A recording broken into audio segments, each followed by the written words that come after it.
السلام علیکم ورحمۃ اللہ وبرکاتہ۔ بسم اللہ الرحمن الرحیم وبہ نستعین والصلاة والسلام على سید الانبیاء والمرسلین محمد وعلى آلہ واصحابہ اجمعین الطیبین الطاہرین، اما بعد۔ قال الله تبارك وتعالى في كلامه المجيد والفرقان الحميد: أعوذ بالله من الشيطان الرجيم، بسم الله الرحمن الرحيم: وإن تعدوا نعمة الله لا تحصوها إن الإنسان لظلوم كفار۔ بزرگان محترم اور برادران اسلام، اللہ رب العزت نے ہم سبوں کو اس دنیا کے اندر اپنی غلامی اور بندگی کے لیے پیدا کیا، اور اس دنیا کی زندگی میں راحت و سکون، عیش و عشرت کا ہر سامان ہم کو مہیا کیا۔ اللہ تعالیٰ نے ہم پر اتنا انعام کیا ہے کہ ہم اس کا اندازہ بھی نہیں لگا سکتے۔ قرآن مجید میں اللہ فرماتے ہیں: وَإِن تَعُدُّوا نِعْمَةَ اللَّهِ لَا تُحْصُوهَا إِنَّ الْإِنسَانَ لَظَلُومٌ كَفَّارٌ۔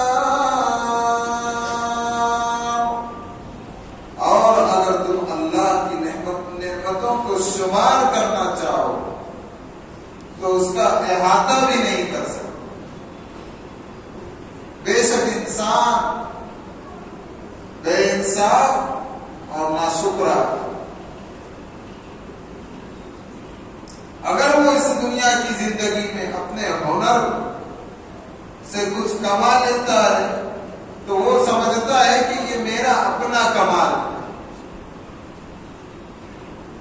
کوئی غریب تھا، وہ مالداری پر آیا، کسی کا ایک مکان تھا، اس نے 2 مکانات بنا لیے، کسی کا ایک کھیت تھا، اس نے دوسری کھیتی خرید لی،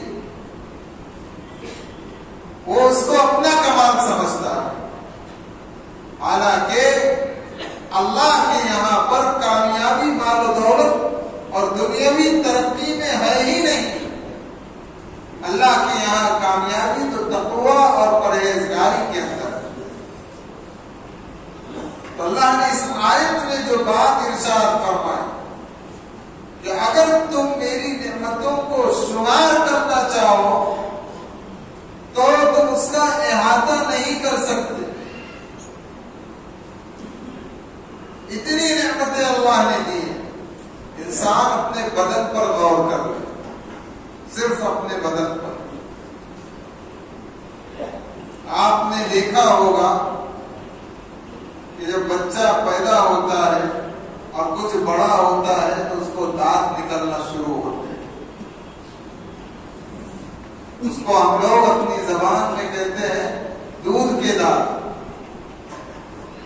یہ اللہ نے انتظام کیا ہے کہ وہ دانت مسوڑوں کو چیر کر باہر آتے ہیں۔ آپ اس طرح اس کو کاٹیے، دیکھیے کتنی تکلیف ہو، لیکن اللہ تعالیٰ نے اس بچے کے اندر ایسا ایک نظام لگا دیا کہ وہ ایسے طریقے پر مسوڑوں کے درمیان سے وہ دانت راستہ نکالتے ہیں کہ بچے کو احساس بھی نہیں ہوتا کہ اس کا مسوڑا درمیان سے چیر کر کے دانت آئے۔ پھر یہ دانت کی عمر 11 سال تک ہوتی ہے۔ کتنے؟ 11 سال۔ 11 سال کی عمر کو پہنچنے تک وہ دانت ٹوٹتے ہیں، لیکن حقیقت یہ ہے کہ دانت اصل آنے والے دانت کے لیے راستہ ہموار کرتے ہیں۔ اب جو 11 سال کی عمر کے بعد دانت آئیں گے وہ اس کے بڑھاپے تک رہے. وہ مضبوط دانتوں کے لیے دودھ کے دانت راستہ نکالتے ہیں. یہ اللہ کا نظام. اللہ تعالیٰ نے ہمارے ہاتھوں میں جوڑ لگائے. یہ دیکھیے آپ, کونی پر ایک جوڑ, کاندھے پر ایک جوڑ, انگلیوں پر جوڑ. اگر اللہ صرف انگلیوں کے جوڑوں کو ہٹا لیتے تو ہم کھانا نہیں کھا سکتے تھے. ہم کسی چیز کو پکڑنے کی طاقت نہیں رکھ سکتے. انہی جوڑوں کی مدد سے ہم نے کام کیا اور آگے بڑھے, ایک مکان سے دوسرا مکان بنایا اور جوڑ کے بنانے والے کو بھول گئے. اسی سے ہم لقمہ بناتے. تو اللہ تعالیٰ نے یہ انعام کیا ہے ہاتھوں کے اندر. ورنہ اگر یہ جوڑ نہ ہوتے انگلیوں میں تو پھر ایک سامنے بیٹھتا, دوسرا سامنے بیٹھتا اور ایک دوسرے کو یوں کھلاتے. اللہ تعالیٰ نے کونی میں جوڑ لگایا.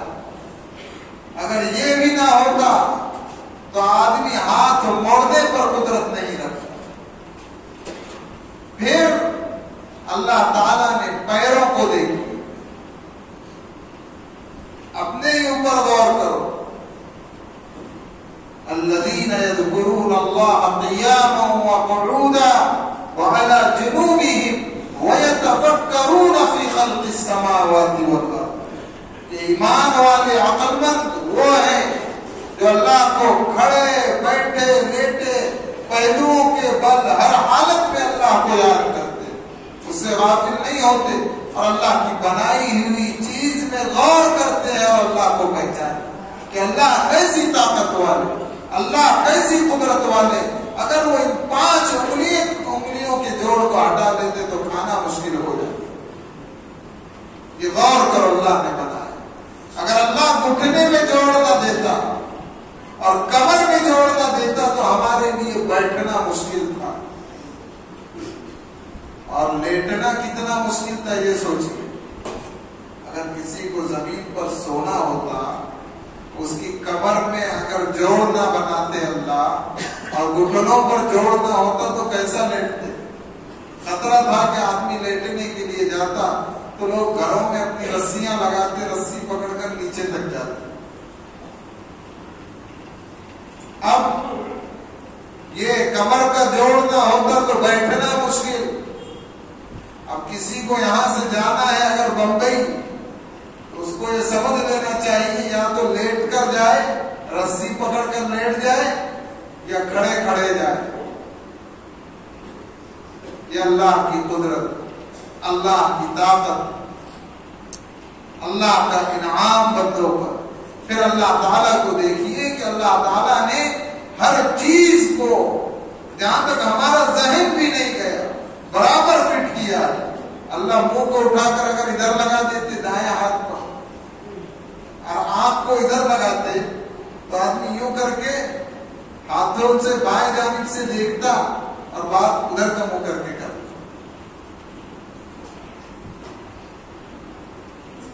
اللہ تعالی اگر آنکھوں کو دوسری طرف پھرا دیتے اور منہ دوسری طرف ہوتا یا پھر پیٹ کے حصے کو پیچھے لے لیتے تو کیا ہوتا. یہ میں اس لیے کہہ رہا ہوں آپ سے کہ ہم اپنے ہی بدن میں غور کر لیں تو ہم اپنے اللہ کو پہچان لیں گے کہ ہمارا اللہ ہم پر کتنا مہربان ہے کہ جس چیز کے بارے میں ہمیں معلوم بھی نہیں تھا اللہ نے ان چیزوں کو ہمارے بدن میں رکھا اور بالکل صحیح جگہ فٹ کیا. یہ اللہ کا انعام, اللہ کا اکرام ہے. اور اسی لیے پیارے آقا حضرت محمد رسول اللہ صلی اللہ علیہ وسلم نے فرمایا کہ تمہارے بدن میں 360 یا 65 جوڑ اللہ نے بنائے ہیں، اور تم پر ہر جوڑ کی طرف سے ایک صدقہ دینا روزانہ واجب ہے۔ پھر فرمایا سبحان اللہ کہنا بھی صدقہ ہے، الحمدللہ کہنا بھی صدقہ ہے، راستے سے تکلیف دہ چیز کا ہٹا دینا صدقہ ہے، اللہ کو یاد کرنا صدقہ ہے۔ تو اللہ تعالیٰ نے یہ انعامات اور یہ اکرامات کی بارش ہمارے اوپر کی کہ ہم اللہ کی مخلوق میں غور و فکر کریں، اللہ کی بنائی ہوئی چیزوں میں غور و فکر کر کے اس کو پہچانیں۔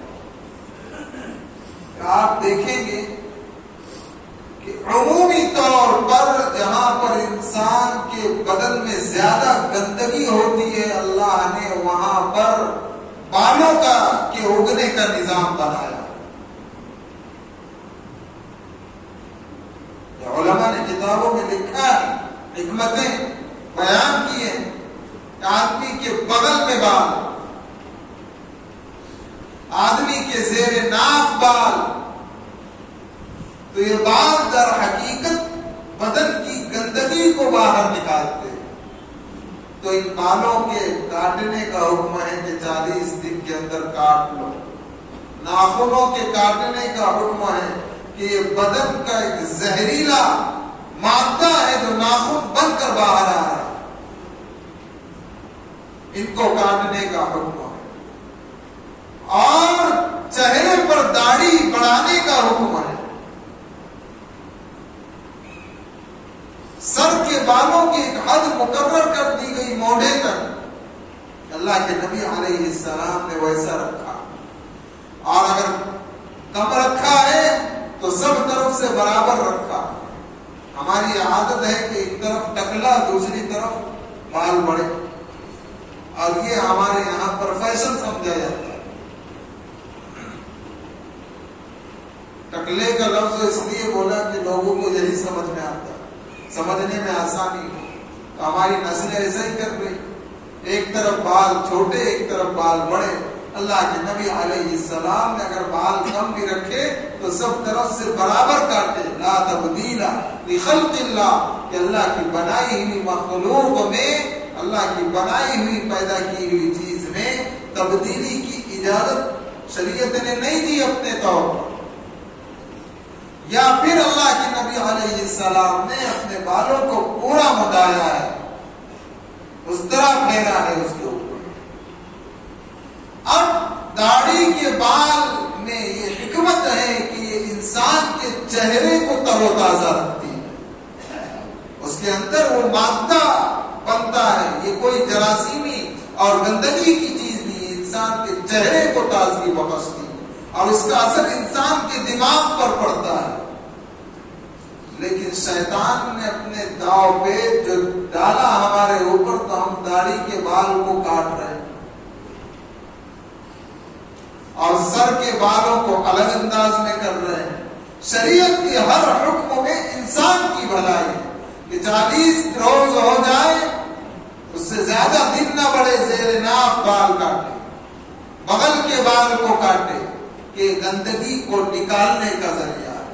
ناخنوں کو کاٹنے کا حکم دیا گیا کہ جب تھوڑے بڑھ جائے اس کو کاٹ لیا جائے، کہ زہریلے مادے کو خارج کرنے والی چیز۔ لیکن حالات یہ ہے کہ کوئی شوق میں 1 انگلی کا ناخن بڑھا دیتا ہے، کوئی 2 انگلی کا بڑھا دیتا ہے، کوئی ایک ہاتھ کی 5 انگلیوں کے بڑے رکھتا ہے، کوئی انگوٹھے کا بڑا رکھتا ہے، اور اس کو وہ فیشن سمجھتا ہے۔ اللہ نے مردوں کو زینت بخشی داڑھی کے بال سے۔ حدیث شریف میں ہے کہ اس دنیا کے اندر جتنی بھی مخلوق ہے، چرند پرند، یہ سب اللہ کی یاد کرتے ہیں، اور یہ چرند پرند جس دن اللہ کی یاد سے غافل ہو جاتے ہیں، وہ ان کی موت کا دن ہوتا ہے۔ تو مور یہ تسبیح پڑھتا ہے، جو آواز لگاتا ہے نا، تو وہ تسبیح پڑھتا ہے، سبحان من زین الرجال بالنحى، پاک ہے وہ ذات جس نے مردوں کو زینت بخشی داڑھی کے بال سے، وزین النساء بالزوائب، اور عورتوں کو بال سے. اب مردوں کا طریقہ عورتوں نے اپنا لیا, عورتوں کا مرد اپنانے لگے. ماشاء اللہ چوٹی ڈال کر گھوم رہے ہیں اور پھر الگ الگ فیشن اپنا رہے ہیں. عورتوں کو زینت کا جو سامان دیا گیا کہ سروں کے بال کو بڑھانے کا حکم ہے کہ وہ ان کے دماغ کی تقویت کا ذریعہ ہے, تو عورتیں بالوں کو کاٹ رہی ہیں. تو میں یہ بتانا چاہ رہا ہوں کہ اللہ نے ہر چیز انسان کے فائدے کے اعتبار سے صحیح وقت پر صحیح جگہ پر فٹ کیے ہیں, اور جو احکامات دیے ہیں اگر ان احکامات پر انسان عمل کرے گا تو انسان ہی کا فائدہ, اور اگر ان احکامات سے روگردانی کرے گا تو آخرت میں جو اللہ کی ناراضگی ہے, پیارے آقا حضرت محمد الرسول اللہ صلی اللہ علیہ وسلم کی جو ناراضگی ہے وہ تو حصے میں آئے گی ہی, لیکن دنیا کا بھی نقصان ہو. مسواک کا حکم دیا گیا, ٹخنوں سے اوپر پیجامہ لینے کا حکم دیا گیا, اور وضو کے اندر مختلف احکامات دیے گئے. اب سائنس تجربہ کر رہا ہے, اسلام کے اوپر ریسرچ کر رہا ہے, تو وہ سمجھ رہا ہے کہ اچھا گلے کا مسح, گردن کا مسح کرنے میں یہ فائدہ ہے کہ انسان تر و تازہ رہتا ہے. اور سائنس نے لکھا ہے سنت نبوی اور جدید سائنس نامی کتاب کہ جو شخص اپنی گردن کا مسح کر لیتا ہے اور اپنے پیجامے کو ٹخنے سے اوپر رکھتا ہے, وہ شخص کبھی نامرد نہیں ہو سکتا.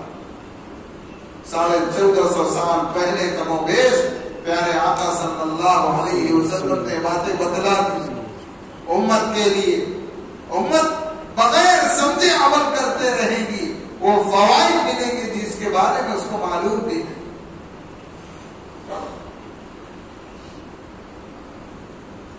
فجر کی نماز کا حکم دیا گیا.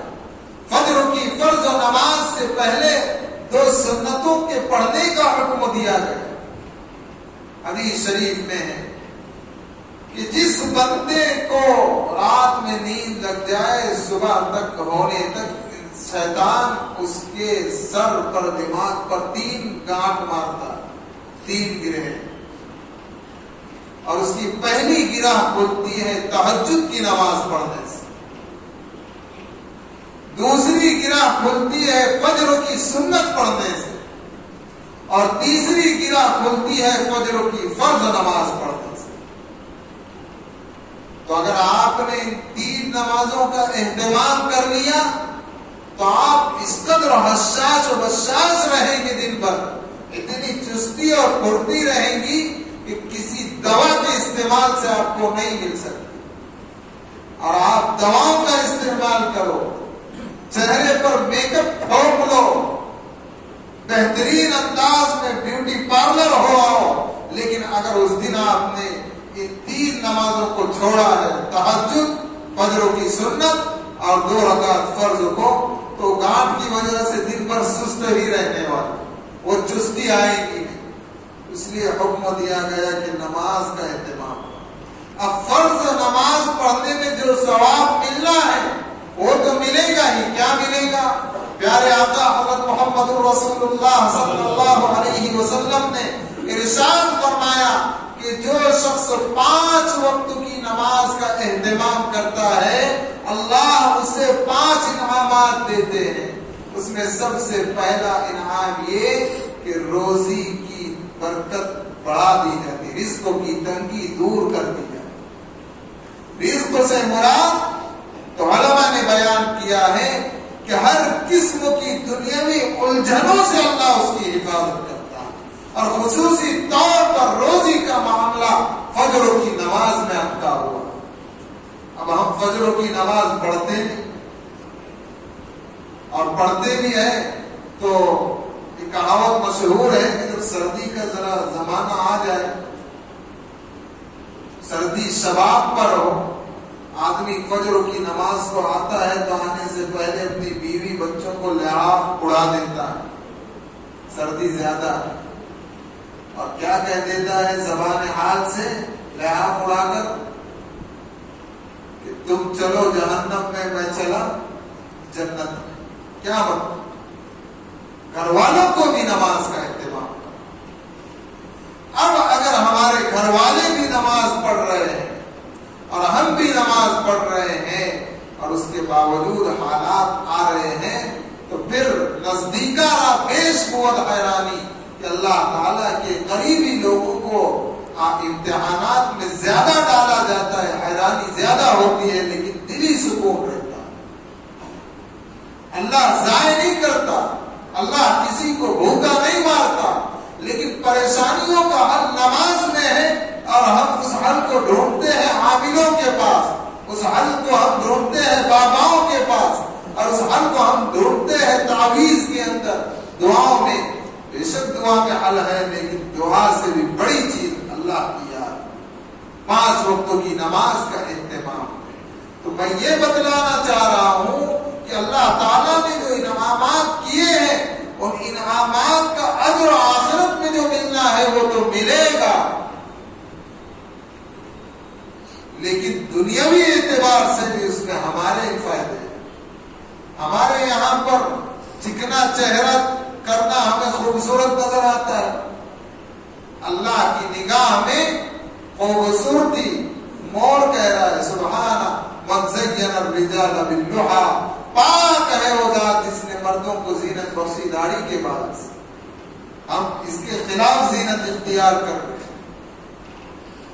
شوہر کی خوشی کے لیے عورت کو زیور پہننے کا حکم ہے کہ کان میں بالیاں پہنے، ہاتھوں میں سونے کے کنگن ڈالے. تو الحمدللہ ہمارے نوجوان بھی اب کان میں بالیاں پہننے لگے اور ہاتھوں میں کڑے ڈالنے لگے.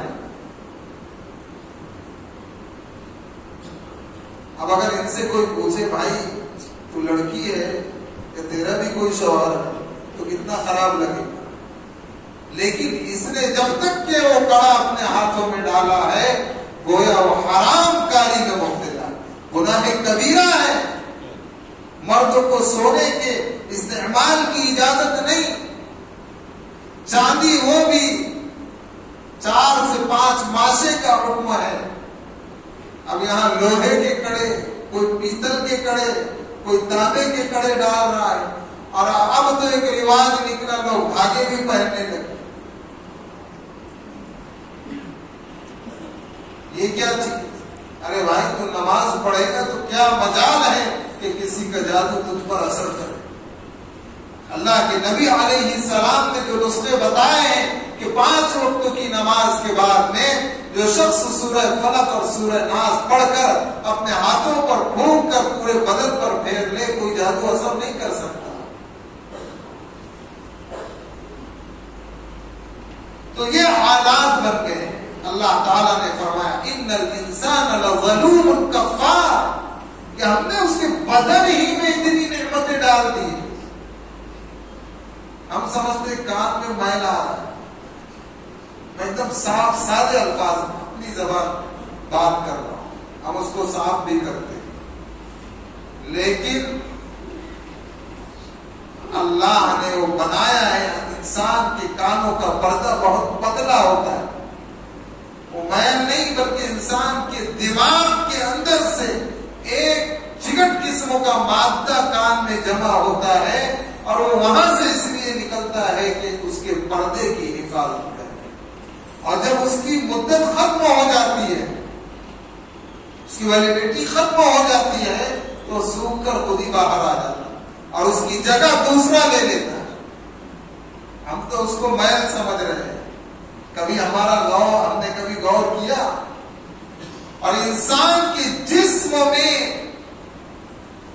اس کے دماغ میں اللہ نے اتنی رگیں بنائی ہیں کہ بعض علماء نے جو تحقیقی بات لکھی ہے کہ اگر ان رگوں کو صرف پھیلایا جائے تو پوری زمین کا ایک چکر لگ سکتا ہے، پوری دنیا کی زمین. کوثر آباد مسجد کا نہیں، اگر ایک رگ بھی فیل ہو جائے باریک ہو تو ڈاکٹر ہاتھ اٹھا لیتے اور انسان کچھ دیر ہوش میں آتا ہے، پھر بات کرتا ہے اور بہکی ہوئی باتوں میں لگ جاتا ہے، اس کی آنکھیں ٹھکانے پر نہیں رہتی، کھولتا ہے بند ہو جاتی۔ اب یہ اللہ کا انعام ہے کہ اس نے ہمارے دماغ کی ہر رگ کو فٹ رکھا ہے، اور ہم اسی اللہ کی نافرمانی کر رہے ہیں اور سمجھ رہے ہیں کہ ہم ہی بڑے، ہم ہی عزت والے اور ہم ہمیشہ رہیں گے۔ ہماری حقیقت ہم سمجھ لیں اگر ایک نس اللہ چوکب کر دے، دبا دے، تو ہمارا ذہن ٹھکانے سے ہٹ جائے۔ اتنے بے کس ہونے کے باوجود اللہ کے احکامات سے ہم روگردانی کر رہے ہیں۔ اللہ فرما رہے ان الانسان لظلوم کفار، بے شک انسان اپنے رب کا ناشکرا اور ناانصاف ہے کہ اتنی نعمتوں کا استعمال کرتا ہے لیکن اللہ کی نعمتوں کا اسے احساس ہی نہیں۔ اگر اللہ نے آنکھ دیا ہے تو بن آنکھ والے سے پوچھو کہ آنکھ کی کیا قیمت ہے۔ اللہ نے اگر پیر دیا ہے تو بغیر پیر والوں سے پوچھو کہ پیروں کی کیا قیمت ہے۔ اللہ نے اگر بولنے کی طاقت دی ہے تو مکے آدمی سے پوچھو کہ بولنے کی کیا بڑی نعمت ہے، سننے کی نعمت کیا ہے، ہاتھوں کی نعمت کیا ہے، توانائی کی نعمت کیا ہے، صحت و عافیت کی نعمت کیا ہے۔ اللہ نے ہمارے ذہن کو اگر صحیح رکھا ہے، ہم اس شخص کے پاس جا کر دیکھیں جس کا اسکرو ڈھیلا ہو۔ تو ہم سب اللہ کے سامنے محتاج ہیں، فقیر ہیں۔ اللہ سب سے بڑا، اللہ سب سے غنی، اللہ سب سے بے نیاز، اس کی جیسی طاقت و قوت والا نہیں، ہم تو کمزور ہیں۔